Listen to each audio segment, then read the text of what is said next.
போன ஒரு பதிவு இப்போ இருக்கக்கூடிய 2K கிட்ஸ் இல்லாட்டி 90s கிட்ஸில் கூட வீக்கான பர்சன்ஸ் குறிப்பாக ஆண்கள் அப்படிங்கிறவங்க இருக்காங்க அப்படிங்கிறத நம்ம பார்த்தோம்.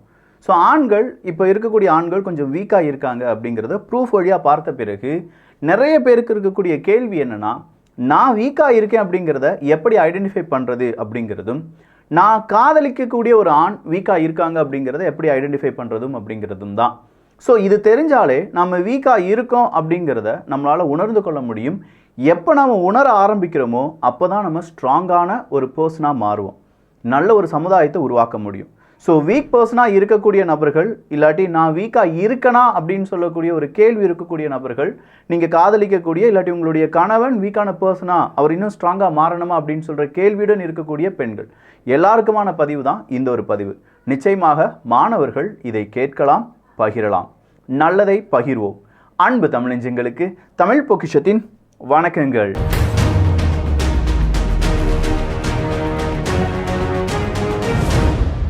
வீக் மேன்னா யார் அப்படிங்கிறதுக்கான டெஃபினிஷன் கடந்த பதிவுகளில் பார்த்துட்டோம். சிம்பிளாக சொல்ல போனால், என்னுடைய ஃபெயிலியரையும் என்னால் முடியாது அப்படிங்கிற என்னுடைய இயலாமையும் நான் அக்செப்ட் பண்ணிவிட்டு இதுதான் நான் அப்படின்னு சொல்லி என்னைக்கு நம்ம வாழ ஆரம்பிக்கிறோமோ இல்லை அப்படி வாழ்ந்துட்டு இருக்கோம் அப்படின்னா அதுதான் வீக்மென். ஸோ ஒரு மனிதன் தன்னுடைய தவறையும் தனக்கு இல்லை தன்னால் முடியாது அப்படின்னு சொல்லக்கூடிய ஒரு இயலாமையும் அவ்வளோதான் வாழ்க்கை, இதுக்கு மேலே எதுவுமே இல்லை அப்படின்னு சொல்லி அதுக்கு அட்ஜஸ்ட் பண்ணி வாழ ஆரம்பிக்கிறான் அப்படின்னாலே அவன் ஒரு வீக்கான ஆண்மகன் அப்படிங்கிறத உணர்ந்து கொள்ளலாம். இந்த வீக்கான ஆண்மகன் ஒரு காதல் இல்லாட்டி திருமணம் இந்த வாழ்க்கையில் எப்படி இருப்பாங்க அப்படிங்கிறத நல்லா கவனிச்சுக்கோங்க. இனிஷியலாக ரொம்ப சூப்பராக இருக்கும். காதல் வாழ்க்கையாக இருந்தாலும் சரி, இல்லை அது ஒரு திருமண வாழ்க்கையாக இருந்தாலும் சரி, ஃபஸ்ட்டு கொஞ்ச நாள் இல்லாட்டி ஃபஸ்ட்டு கொஞ்சம் வருடங்கள், 1-2 வருடங்கள் அவ்வளோதான், அதுக்கு மேலெலாம் போகாது. அந்த வீக்கான பர்சன் அவங்க எப்படி வெளியில் வருவாங்க அப்படின்னு கேட்டிங்கன்னா, ஏதாவது ஒரு சிக்கல் வரும் நேரத்தில் அந்த சிக்கலை அவங்களால எதிர்கொள்ள முடியாத நிலைமை வரும்போது அந்த இடத்துலேருந்து அவங்களுடைய வீக்னஸ் அப்படிங்கிறது வெளியில் தெரிய ஆரம்பிக்கும். நான் காதலிக்கக்கூடிய ஒரு காதலன் நேரடியாக சில பிரச்சனைகளை அணுக மாட்டுக்காங்க, அதே நேரத்தில் மறைமுகமாக என்கிட்ட வந்து சொல்லுவாங்க நம்ம இந்த பிரச்சனையை அணுக வேண்டும் அப்படின்னு சொல்லி. ஆனால் அந்த பிரச்சனை வந்து நிற்கும் போது அவர் ஓடி ஒளிந்து கொள்கிறார். இப்படிப்பட்ட பர்சன் வீக் பர்சனா அப்படின்னு கேட்டிங்கன்னா ஆமாம். அவருடைய பிரச்சனைகளை எதிர்கொள்ள முடியாத ஒரு திறமை இல்லாட்டி ஒரு நேரம் அவருக்கு இருக்குது அப்படின்னா அதை அவராக உருவாக்கிக்கிறார் என்பது தான் நிதர்சனமான உண்மை. இப்போ இருக்கக்கூடிய ஆண்கள் கூடுதலாக இந்த வீக் மென்டாலிட்டியில் இருக்காங்க என்பதும் கூடுதலான தகவல் தான். ஸோ நாம் எப்படி அந்த வீக் பர்சனை ஐடென்டிஃபை பண்ணுறது அப்படிங்கிறதுக்கான ஒரு 10-12 விஷயங்கள் சொல்லிடுறேன். இந்த 12 விஷயங்களில் எல்லாமே இருந்தால் தான் வீக் பர்சன் அப்படிங்கிறதும் கிடையாது, ஏதோ 1-2 குணாதிசயம் இருந்தால் வீக் பர்சன் அப்படிங்கிறதும் கிடையாது. கிட்டத்தட்ட ஒரு பாதிக்கு மேலே ஏன் கேரக்டரிஸ்டிக்கும் நான் சொல்ல போகிற இந்த விஷயங்கள் இருக்கக்கூடிய அந்த பாயிண்ட்ஸும் சேருது அப்படின்னா கண்டிப்பாக நாம் வீக்காக இருக்கோம், நாம் இம்ப்ரூவ் பண்ணணும் அப்படிங்கிறத புரிஞ்சுக்கோங்க. முதல் விஷயம், ஒரு வீக் பர்சனாக இருக்கக்கூடிய ஒரு மனிதன், ஒரு ஆண்மகன் தன்னைத்தானே என்ன செய்வான் அப்படின்னு பார்த்தீங்கன்னா, இன்ஃப்ளூயன்ஸ் பண்ணுறதுக்கான நிறைய நபர்களை நம்புவான். அதாவது ஈஸியாக அவனை இன்ஃப்ளூயன்ஸ் பண்ணிட்டு போயிடலாம். ரொம்ப வீக்காக இருக்கக்கூடிய ஆண்மகன் மட்டும்தான் இதை செய்வாங்க. கொஞ்சம் விழிப்புடன் இருக்கக்கூடிய கொஞ்சம் ஸ்ட்ராங், இது ஸ்ட்ராங் வீக் அப்படின்னு சொல்கிறது ஏதோ உடல் ரீதியான வீக்னஸ் மட்டும் நான் சொல்லலை. பொதுவாகவே வீக்னஸ் அப்படிங்கிறது இது எதை குறிக்கிறது அப்படின்னா, அவங்க முடிவெடுக்கும் திறமையாக இருக்கட்டும், அவங்களுடைய தலைமைத்துவமாக இருக்கட்டும், இல்லை அவங்களுடைய உடல்நிலையாக இருக்கட்டும், இல்லாட்டி அவங்களுடைய மனதிடமாக இருக்கட்டும், இதில் எல்லாத்துலேயுமே வீக்னஸ் அப்படிங்கிறது இருக்குது. இது எல்லாத்துலேயுமே வீக்காக இருக்கக்கூடிய ஒரு ஆண்மகனை தான் நம்ம வீக் ஆண்மகன் அப்படின்னு சொல்லிட்டு இருக்கோமே தவிர வேற எந்த விஷயத்திலும் உடல் வலிமை இல்லாதவர்கள் எல்லாருமே வீக் அப்படிங்கிற அந்த கூற்றுக்கும் இதற்கும் சம்பந்தமே கிடையாது. ஸோ இன்ஃப்ளூயன்ஸ்டு பை அதர்ஸ், அவர் நல்ல அப்பாவியப்பா யார் வந்து சொன்னாலும் நம்பிடுவாங்க அப்படின்னு சொல்லக்கூடிய சில நபர்களை பார்த்துருப்பீங்கல்ல, அதுலேயும் குறிப்பாக அது ஆண்கள் தான். பெண்கள் இந்த இடத்துல ஈஸியாக பிற நபர்கள் இன்ஃப்ளூயன்ஸ் ஆகிறது அப்படிங்கிறத என்ன செய்வாங்கன்னா 1-2 முறை யோசித்து பார்ப்பாங்க. ஒரு தடவை பெண்கள் அதில் அடி வாங்கிட்டாங்கன்னு வச்சுக்கோங்களேன், அடுத்தவங்களை இன்ஃப்ளூயன்ஸ் பண்ணி இல்லாட்டி அடுத்தவங்களால் நம்ம நம்பி ஏமாந்துட்டோன்னா பெண்களுடைய மனநிலைமை 1-10 மடங்கு அது யோசிக்க ஆரம்பிச்சிடும்.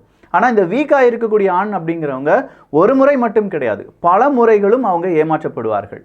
நிறைய இடத்துல இந்த உறவுகளால் ஏமாற்றப்படக்கூடிய ஒரு நபர் ஆணாகத்தான் இருப்பார். காரணம் என்ன அப்படின்னா, நம்ம இப்போ அந்த வீக் கல்ச்சரில் இருக்கோம் அப்படிங்கிறதையும் நம்ம புரிஞ்சுக்கணும்.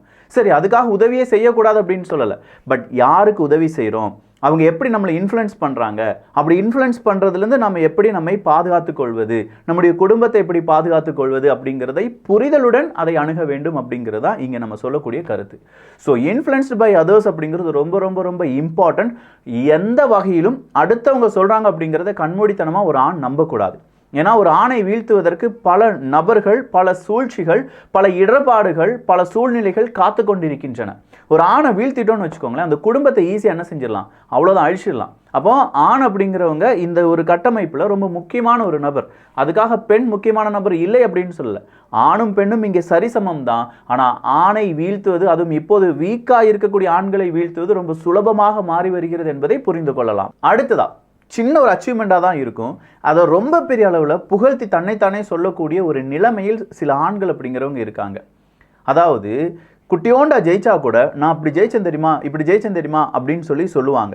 ஏன் இதை சொல்கிறாங்கன்னா, அவங்களுடைய வீக்னஸ் இருக்குது பார்த்தீங்களா, அது வெளியில் தெரிஞ்சிடக்கூடாது அப்படிங்கிறதுக்காக சின்ன வெற்றியை கூட பெரிய அளவில் கொண்டாடி தீர்ப்பார்கள். இதுதான் இப்போ இருக்கக்கூடிய ஜென்ரேஷனுக்கு ரொம்ப பெரிய பிரச்சனை.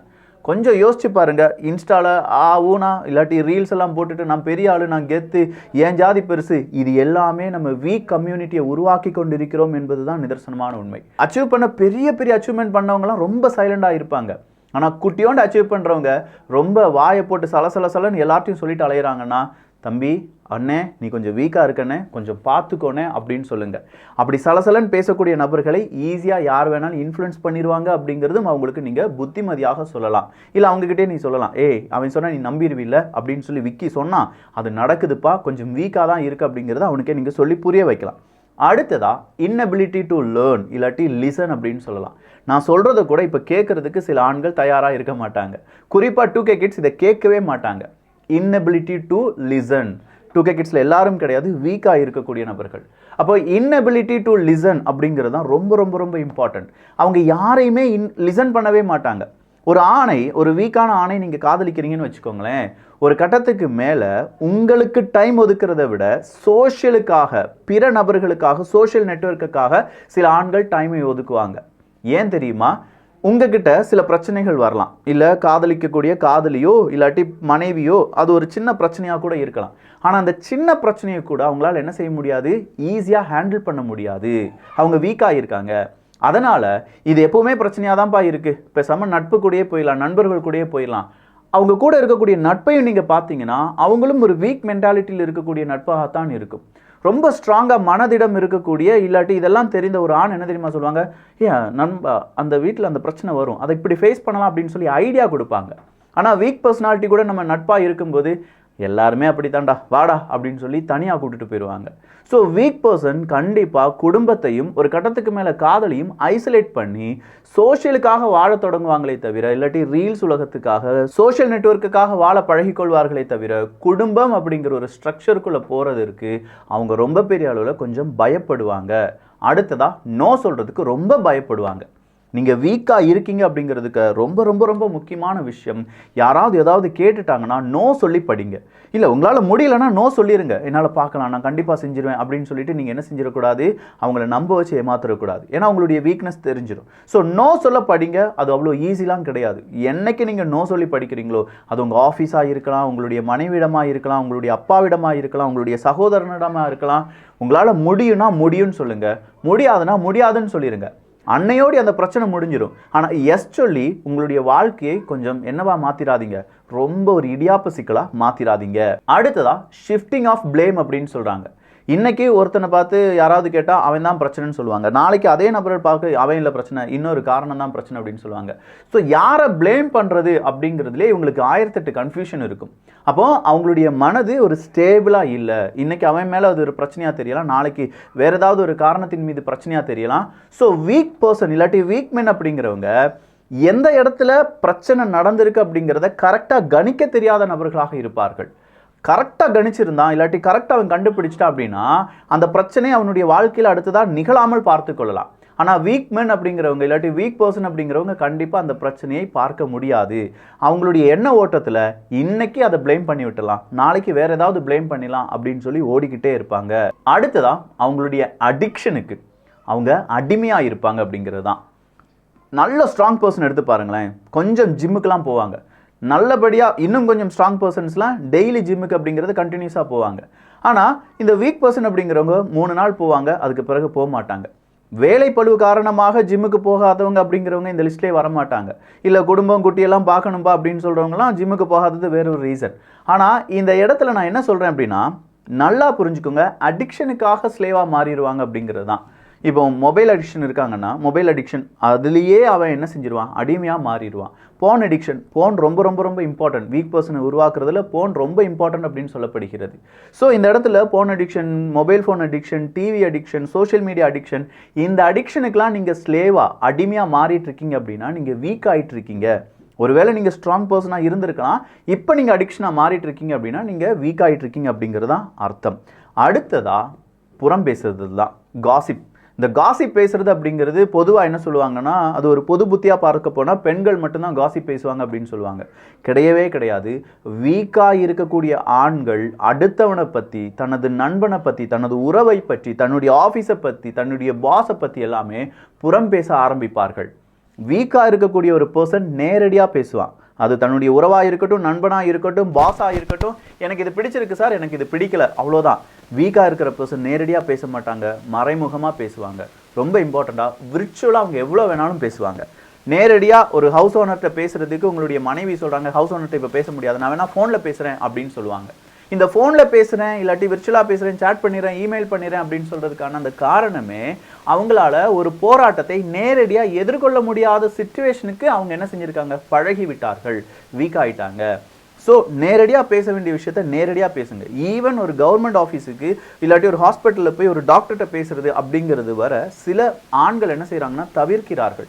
இது அவங்களுடைய வீக்னஸை குறிப்பிடுகிறது என்பது தான் குறிப்பிடத்தக்கது. அடுத்ததாக இருக்கக்கூடிய ரொம்ப முக்கியமான விஷயம் என்ன தெரியுமா, ப்ளஷர். தற்காலிக ஆனந்தம் ஒன்று இருக்குது பார்த்தீங்களா, அதுக்கு ரொம்ப முக்கியத்துவம் கொடுப்பாங்க. இந்த தற்காலிக ஆனந்தம் அப்படிங்கிறது எல்லா வகையிலும் இருக்கும். அவங்க போன் அடிக்ஷன் அப்படிங்கிறதுல இருக்கலாம், இல்லாட்டி ஒரு கேமுக்கு எப்போவுமே அடிக்டாக இருக்கலாம், இல்லாட்டி தற்காலிக ஆனந்தம் அப்படின்னு சொல்கிறது சோஷியல் மீடியா ஒரு நெட்வொர்க்காக கூட இருக்கலாம். ஸோ ஒரு காதலன் ஒரு மனைவி அப்படிங்கிறவங்க கிட்ட அதிகமாக பேசுகிறத விட சோஷியல் நெட்வொர்க்கு கிட்ட அதிகமாக பேசுவாங்க அப்படின்னா அந்த இடத்துல கிடைக்கக்கூடிய தற்காலிக ஆனந்தம் அப்படிங்கிறது இவங்களுடைய நிரந்தர ஆனந்தத்துக்கு அவங்க என்ன செய்ய மாட்டாங்க, அக்செப்ட் பண்ண மாட்டாங்க. அப்போ பெர்மனண்டாக இருக்கக்கூடிய ஒரு விஷயத்துக்கு நாட்டம் செலுத்தாமல், ஏன்னா பெர்மனண்டாக கிடைக்கக்கூடிய இன்பத்துக்கு நாட்டம் செலுத்தாமல் தற்காலிகமாக கிடைக்கக்கூடிய இன்பத்துக்கு நாட்டம் செலுத்தும் போது நம்ம வீக் ஆகிட்டு இருக்கோம் என்பதை ஒரு ஆண்மகன் புரிந்து கொள்ள வேண்டும். அடுத்ததா ரெஸ்பான்சிபிலிட்டி தான். இந்த ரெஸ்பான்சிபிலிட்டி அப்படிங்கிறது ரொம்ப ரொம்ப ரொம்ப இம்பார்ட்டன்ட்ங்க. நம்மளால் ஒரு இதுக்கு காரணம் நான் தான், இது செய்ததுக்கு காரணம் நான் தான் அப்படின்னு சொல்லக்கூடிய அந்த ரெஸ்பான்சிபிலிட்டின்னு ஒன்று இருக்குது பார்த்தீங்களா. இப்போ இருக்கக்கூடிய ஹெச்ஆர்லேருந்து யார் வேணாலும் நீங்கள் எடுத்து பார்த்துக்கோங்களேன். இப்போ ஜாபுக்கு வந்திருக்கக்கூடிய யங் மைண்ட் பீப்புள் அந்த ரெஸ்பான்சிபிலிட்டியை டேக் பண்ணுறதுக்கு ரொம்ப கஷ்டப்படுறாங்க. நிறைய பேர் ஜாபை வேணாலும் ஸ்விட்ச் பண்ணுற தயாராக இருக்கும், ஆனால் இந்த ப்ராஜெக்ட் என்னால் செய்ய முடியாது, இதை இவ்வளோ நேரம் என்னால் முழிச்சிருந்து செய்ய முடியாது அப்படின்னு சொல்கிற இந்த ரெஸ்பான்சிபிலிட்டியிலேருந்து அவங்க என்ன செய்கிறாங்க, கொஞ்சம் கொஞ்சமாக விலகி போக ஆரம்பிக்கிறாங்க. இதற்கு காரணம் இப்போ நாம் கட்டமைச்சிருக்கக்கூடிய ஒரு வீக் சொசைட்டி தான். அதையும் ஆண்மகன்கள் அப்படிங்கிறவங்க இதனால் ரொம்ப பெரிய அளவில் பாதிக்கப்படுகிறார்கள். ஸோ ரெஸ்பான்சிபிலிட்டியை உங்களால் அக்செப்ட் பண்ண முடியலை, நீங்கள் தான் இதற்கு காரணம், இல்லை இந்த வெற்றிக்கு காரணமாக நான் மாறுவேன் அப்படிங்கிறத உங்களால் உறுதியாக சொல்ல முடியாத நிலைமையில் நீங்கள் இருக்கீங்கன்னா நாம் கொஞ்சம் வீக் ஆகிட்டு இருக்கோம் அப்படிங்கிறது அர்த்தம். அடுத்ததாக இருப்பது கிரிட்டிசிசம் அப்படிங்கிறது தான். இந்த கிரிட்டிசிசத்துக்கு பயந்து நம்ம என்ன செய்கிறோம்னா நிறைய பேர் நிறைய விஷயங்களை செய்ய தவறி விடுகிறோம். இப்படி வந்தால் இவன் அப்படி பேசிடுவானோ, அந்த குடும்ப உறுப்பினர் இப்படி பேசிடுவாங்களோ அப்படிங்கிறது தான். ஆனால் இங்கே கிரிட்டிசிசம் அப்படிங்கிறத அக்செப்ட் பண்ணக்கூடிய ஒரு மனநிலைமை எப்போ ஒரு ஆண்மகனுக்கு வருதோ அவன் ஸ்ட்ராங்கான ஒரு ஆண்மகனாக மாறிட்டு இருக்காங்க என்பது நிதர்சனமான உண்மை. கிரிட்டிசிசம் அப்படிங்கிறது 2 வகையில் வரலாம். ஒன்று நம்ம செஞ்ச தவறு, இல்லாட்டி தேவையில்லாமல் நம்ம உரண்டு இழுக்கிறதுக்காக சில பேர் செய்கிறது. தவறாக நம்ம செஞ்சு நமக்கு கிரிட்டிசிசம் வருகிறது என்றால் அதை அக்செப்ட் பண்ணக்கூடிய மனநிலைமை நமக்கு வரணும். அப்படி ஒரு மனநிலைமை வந்து அதில் அக்செப்ட் ஆகி நம்ம ஜொலிக்க ஆரம்பிச்சிட்டோம்னு வச்சுக்கோங்களேன், வேற லெவலில் நம்முடைய லைஃப் இருக்கும். ஆனால் அதே நேரத்தில் தேவையில்லாத கிரிட்டிசிசம் அப்படிங்கிறதுக்கு நம்ம செவிசாய்க்க வேண்டிய தேவையே கிடையாது. ஆனால் உண்மையான கிரிட்டிசிசத்தை நம்ம அக்செப்ட் பண்ணணும். அப்படி அக்செப்ட் பண்ணுறது மட்டும் இல்லாமல் அதற்கு நம்ம தகுந்த பதிலடி, அப்படி இல்லைனா அதற்கான ஒரு பாடத்தை படித்து மறுபடியும் நம்முடைய வாழ்க்கையில் தவறு செய்யாமல் இருக்கணும். ஸோ கிரிட்டிசிசத்தை உங்களால் ஹேண்டில் பண்ண முடியலன்னா வீக் ஆகிட்டு இருக்கும் அப்படிங்கிறது தான். எக்ஸ்கியூஸ், கான்ஸ்டண்ட்டாக எக்ஸ்கியூஸ் அப்படிங்கிறது கேட்டுக்கிட்டே இருப்பாங்க. என்னால் இப்போ அதை செய்ய முடியலை, இதுதான் என் காரணம். அதே மாதிரி அவங்களுடைய ப்ராப்ளத்துக்கு நிறைய ரீசன்ஸை சொல்லிக்கிட்டே இருப்பாங்க. அந்த ரீசன்ஸ் அப்படிங்கிறதுல இன்னொரு மேட்டர் இருக்குது. அது என்னென்னா, என்னுடைய வாழ்க்கைக்கே அதுதான் காரணம், அந்த சிச்சுவேஷன்ல இருந்து அந்த நபர் தான் காரணம், இந்த சிச்சுவேஷனுக்கு பிறகு இந்த நபர் தான் காரணம் அப்படின்னு சொல்லி சிச்சுவேஷன் மேலையும் வேறொரு நபர் மேலையும் அவங்களுடைய வாழ்க்கையில நடைபெறக்கூடிய பிரச்சனைக்கு காரணம் அப்படிங்கிறத அடுத்தவங்க வழியா பார்த்து கொண்டே இருப்பார்களே தவிர நாம என்ன செஞ்சோம் நாம என்ன செய்யலை அப்படிங்கிறத இவங்களால் என்ன செய்ய முடியாது, பிரித்து பார்க்க முடியாத நிலைமைக்கு தள்ளப்பட்டிருப்பாங்க. ஸோ நீங்கள் இதே மாதிரி உங்களுடைய ப்ராப்ளத்துக்கு அடுத்தவங்களை நீங்கள் ப்ளேம் பண்ணுறீங்களா, இல்லை நம்மளையும் ப்ளேம் பண்ணி நாம் அதுலேருந்து பாடம் கற்று பெரிய அளவில் வெற்றியாளராக மாறப்போகிறீர்களா? உங்கள் கையில் தான் முடிவு இருக்குது. அடுத்ததான் ப்ராமிசஸை பிரேக் பண்ணுறது தான். எப்போ பார்த்தாலும் நான் அதை செஞ்சிருவேன்னு சொல்கிறவங்க ஆனால் அதை செய்யவே மாட்டாங்க. அடுத்ததாக எக்ஸ்கியூஸ் கேட்பாங்க. அவங்களுடைய வார்த்தையை அவங்க நிஜமாக்க அப்படிங்கிறத ட்ரை பண்ணவே மாட்டாங்க. இப்படி ஒரு நிலைமையில் நீங்கள் இருக்கீங்க அப்படின்னா தோழா கொஞ்சம் இல்லை நிறையவே நீங்கள் வீக்காக இருக்கீங்க அப்படிங்கிறது தான் அர்த்தம். சரி, நான் இப்போ சொன்னதிலிருந்து கடைசியாக ஒரு முக்கியமான விஷயத்தை மட்டும் கவனிச்சுக்கோங்க. நேரடியான ஐ கான்டாக்ட். ஒரு நல்ல ஆண்மகன், நல்ல கான்ஃபிடென்ட் இருக்கக்கூடிய ஒரு மனிதன் யார்கிட்ட பேசினாலும் ஐ கான்டாக்ட் வச்சு பேசுவாங்க. அவங்கக்கிட்ட பயம் இருக்காது, அவங்கக்கிட்ட ஒளிவு மறைவு இருக்காது, நோ கரெக்டாக சொல்லிடுவாங்க, எந்த விதத்திலும் ஒரு ரெஸ்பான்சிபிலிட்டி அக்செப்ட் பண்ணுறதுக்கு தயாராக இருப்பாங்க. அப்போ ஐ கான்டாக்ட் ரொம்ப ஷார்ப்பாக இருக்கும். ஆனால் அதே நேரத்தில் வீக்காக இருக்கக்கூடிய ஒரு ஆண்மகன் சரியாக அவனுடைய ஐ கான்டாக்டை இன்னொரு நபர் மீது, அவங்க பாஸாக இருக்கட்டும், மனைவியாக இருக்கட்டும், இல்லாட்டி வேறு யாராவதாக இருக்கட்டும், ஐ கான்டாக்டை நேரடியாக வச்சு பேசக்கூடிய மனிதனை விட ஐ கான்டாக்ட் இல்லாமல் பதறக்கூடிய மனிதர்கள், வீக்காக இருக்கக்கூடிய மனிதர்கள் அப்படிங்கிறத நம்மளால் புரிந்து கொள்ள முடியும். இவ்வளோ தூரம் சொன்னதில் நீங்கள் உங்களுக்குன்னு ஒரு மார்க்கை போட்டுக்கோங்க. 12 பாயிண்ட் போட்டிருக்கேன்னா 6லேருந்து 8 பாயிண்ட் நீங்கள் அப்படியே இருக்குப்பா அப்படின்னு நீங்கள் நினச்சிங்கன்னா நீங்கள் கொஞ்சம் வீக்காக இருக்கீங்க அப்படிங்கிற உண்மையை புரிந்து கொள்ள வேண்டும். 10 பொருத்தமும் பக்காவாக எனக்கு சொன்ன மாதிரியே இருக்குது அப்படின்னா நிச்சயமாக நீங்கள் மாற வேண்டும். நீங்கள் கண்டிப்பாக ஒரு ஸ்ட்ராங் பர்சனாக மாறுறதுக்கான முடிவுகளை எடுக்க வேண்டும். 3லேருந்து 4 தான் விக்கி அப்படின்னு சொல்கிறவங்க பயப்படவே வேண்டாம். நீங்கள் தான் ஸ்ட்ராங்கஸ்ட் பர்சன். நீங்கள் உண்மையிலேயே ஜொலிக்க போகிறீங்க. நீங்கள் உங்களையும் பாதுகாத்து உங்களுடைய குடும்பத்தையும் பாதுகாத்து கொள்வீர்கள். அது எப்படி அவ்வளோ கான்ஃபிடென்ட்டாக சொல்கிற விக்கி அப்படின்னு கேட்டால், இவ்வளோ தவறுகள் 3-4 தவறுகள் எல்லாருமே இயல்பாக செய்யக்கூடியது தான். ஆனால் அதை அக்செப்ட் பண்ணக்கூடிய மனநிலைமை நமக்கு இருக்குது, அந்த கான்ஃபிடென்ஸ் இருக்குது. நமக்கு விர்ச்சுவலாக நம்மளால் என்ன செய்ய முடியாது, கம்யூனிகேட் பண்ணுறதை விட நேரடியாக ஒரு டீல் பண்ணுறோம், நேரடியான பிரச்சனைகளை டீல் பண்ணுறோம், நோ சொல்கிறதுக்கு பயப்பட மாட்டோம். இவ்வளோ விஷயங்கள் இருந்தாலே போதும் நம்மளால் ஒரு வெற்றியாளனாக மாற முடியும், நம்மளால் ஒரு ஸ்ட்ராங் பர்சனாக மாற முடியும். ஸோ நான் ஸ்ட்ராங் பர்சன்னா என்ன, ஏன் வீக் சொசைட்டியை உருவாக்கிட்டு இருக்கோம், எப்படி ஒரு ஸ்ட்ராங் பர்சனை ஐடென்டிஃபை பண்ணலாம் அப்படிங்கிற கம்ப்ளீட் டீட்டெயில்ஸ் இங்கே கொடுத்துட்டேன். இது உங்களுக்கு பிடிச்சிருந்துச்சு அப்படின்னா கண்டிப்பாக உங்ககிட்ட ஏதோ ஒரு நண்பன் இருப்பான். அந்த நண்பன் வீக்காக இருக்கிறதுக்கான வாய்ப்புகள் இருக்குது. உங்கள் உறவுகளில் யாரோ ஒரு நபர் வீக்காக இருக்கிறதுக்கான வாய்ப்புகள் இருக்குது. அவங்களுக்கும் இதை ஷேர் பண்ணி, ஏன்னா இவ்வளோ நாள் இதை சொல்லாமல் எல்லாருமே காலம் தாழ்த்தி விட்டார்கள். யாராவது ஒருத்தர் இதை மாதிரிலாம் பிரச்சனை இருந்துச்சுன்னா நீ வீக்காக இருக்குன்னு அர்த்தம்டா தம்பி, சீக்கிரமாக அதுலேருந்து விடுபட்டு விடு அப்படின்னு சொல்லி ஒரு வார்த்தை சொல்லியிருந்தா இப்போ இருக்கக்கூடிய ஜென்ரேஷன் திருந்துவதற்கு தயாராக இருக்காங்க. சொல்லிக் கொடுக்கறதுக்கும் அதை சரியாக சொல்லிக் கொடுக்கறதுக்கும் தான் ஆட்கள் இல்லாமல் இருக்கிறார்களே தவிர புரிந்து கொண்ட ஜென்ரேஷன் சிறப்பாக செயல்படும் அப்படின்னு நான் நம்புகிறேன். நீங்களும் உங்களுடைய நம்பிக்கையின் அடிப்படையில் 4 பேருக்கு இதை சொல்லிக் கொடுங்க, இல்லாட்டி ஷேர் பண்ணுங்கள். நல்லதை பகிர்ந்து நல்ல சமுதாயத்தை உருவாக்குவோம். நன்றி, வணக்கம்.